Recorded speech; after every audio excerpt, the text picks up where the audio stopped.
This is a recap on it. Charge Denbrough helps his younger sibling Georgie make a paper boat, calling it the SS Georgie. Georgie needs to go outside to cruise it in the heavy storm, however Bill is excessively debilitated to go along with him. The siblings embrace before Georgie heads out to play. Georgie sails his boat down the road. He pursues it. The boat sails to the furthest limit of the road until it falls into the sewer. Georgie hurries to attempt to get it, stressed that Bill will be distraught. As he investigates the sewer, a couple of yellow eyes arrive. They have a place with a substance calling itself Pennywise the moving comedian. Pennywise energetically addresses Georgie prior to offering him his boat back. Georgie goes after it, just for Pennywise to get his arm and sink his enormous teeth into it. The animal rips off Georgie's arm and leaves him weeping for Bill prior to hauling him down into the sewers. After 8 months, we meet Mike Hanlon as his granddad Leroy is making him kill a sheep with a nailer. Leroy addresses the kid prior to carrying out the thing himself. It's the last day of school. Bill and his companion Richie Tozier, Eddie Casbrack, and Stanley Uris, who all structure the Failures Club, are going on a mission to begin their late spring. Tragically, they run into the school's psychopathic domineering jerk Henry Nooks and his thugs Patrick Hochstetter,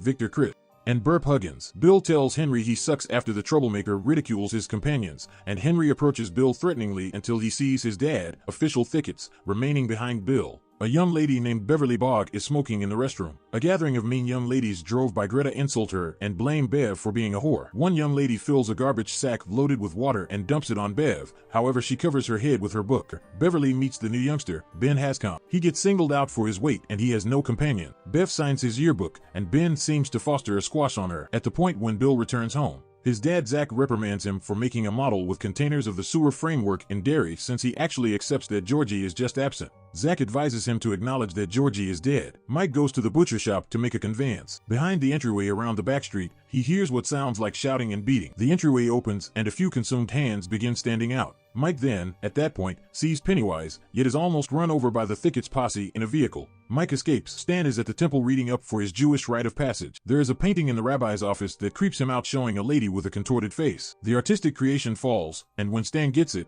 the lady is no more. He pivots and it appears as the lady with a fanged grin. Stan takes off. Ben is at the library looking into Derry's set of experiences. From a progression of articles, he discovers that kids in Derry have been vanishing under strange conditions for quite a long time. Ben is then tricked into the cellar where he sees the headless kid prior to getting pursued out by Pennywise. Coming back, Ben is gone after by the Groves group. Henry's hooligans hold him against the scaffold railing. Patrick needs to copy Ben with a lighter and bug shower, however Henry intends to cut his name into Ben's stomach. An old couple drive by and see this yet sit idle. Henry just cuts before Ben kicks him in the nuts and turns over the extension and into the forest. The troublemakers pursue Ben. In the interim, the washouts are close to the sewers as Bill has persuaded his companions to assist him with tracking down Georgie. Ben falls into the water close to them, and the young men snatch him and carry him to somewhere safe.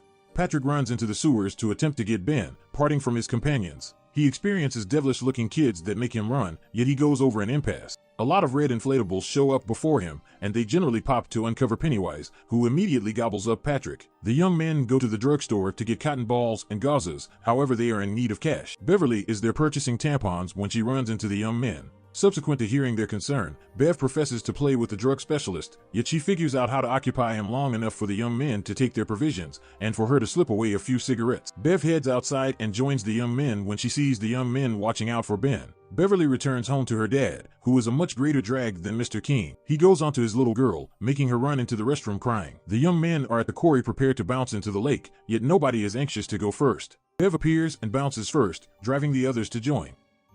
They have a great time while swimming and hanging out. Afterward, Ben enlightens everybody what he read regarding Derry's set of experiences. Eddie is heading back home when he passes the unwanted house on Nebold Road. He is out of nowhere gone after by an untouchable, making Eddie go through the house's yard. As he arrives at the wall, he sees Pennywise attempting to draw him toward him. Eddie runs under the wall and escapes. Bev is in her room with a postcard with a sonnet composed on it by a mysterious admirer. From her washroom, Bev hears the voices of kids. She investigates the sink where the voices are, and bunches of hair begin connecting with Get Her before a wellspring of blood spouts all around the restroom. Mr. Swamp comes in to see Bev alarmed, however he can't see the blood.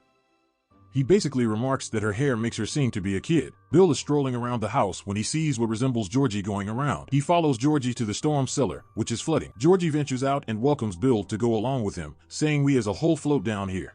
He rehashes you'll drift as well until he shouts and deteriorates.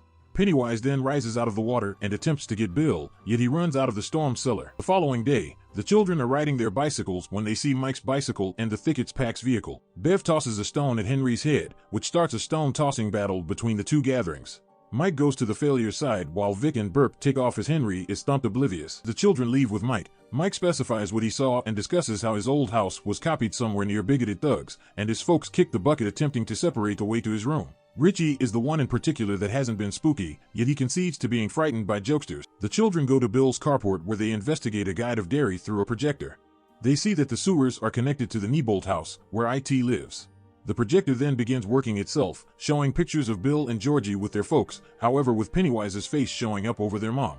They push the projector over, yet it continues to play until Pennywise completely rises up out of the screen and attempts to get the children. They figure out how to escape the carport before he can hurt them. The washouts go to the Neibolt house to deal with IT directly.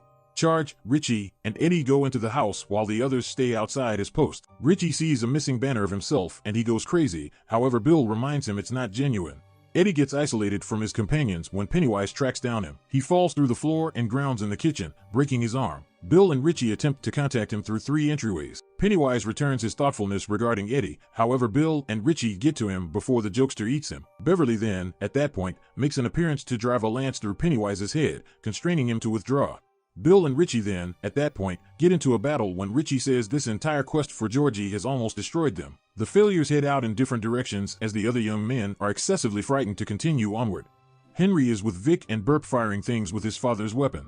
He arranges Burp to present to him a feline to shoot, yet official Groves makes an appearance to take the weapon from Henry. He then shoots the ground around Henry's feet to embarrass him before his companions and uncover him as a quitter. He goes inside as his dad is snoozing with the television on. He does as such by putting the blade in his neck and allowing him to drain out. The children on television then begin reciting Kill Them All. At the Marsh house, Beverly's dad attempts to act upon his lust toward his daughter.